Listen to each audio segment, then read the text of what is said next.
Hi, this is Kristen Ryder, and I'm doing my reading summary from the text that we were reading about curriculum. So, one of the things I noticed was that she shared about how to actually make sure that you cover all of the performance indicators and the topics that we need to cover in our health classes by charting it out.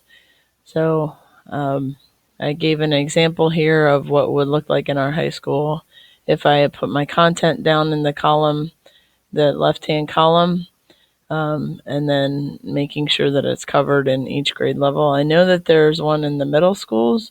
There's one in the high schools also, but it doesn't exactly look like this because we teach mainly a 9th, 10th grade course. So we would actually be covering all of our performance indicators in two years at the high school.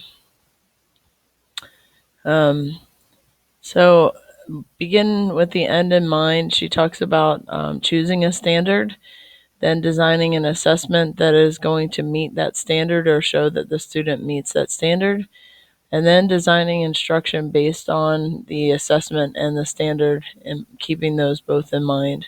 I like what she said about once I had a clear way of defining the end in mind, the rest of the unit fell into place.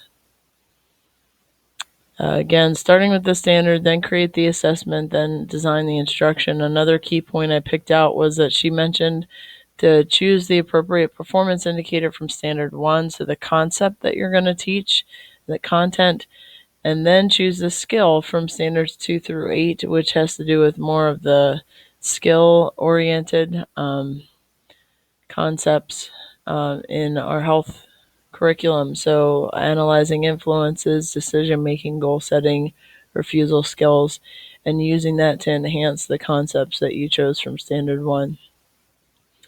A big portion of the reading was dedicated to characteristics of effective health education.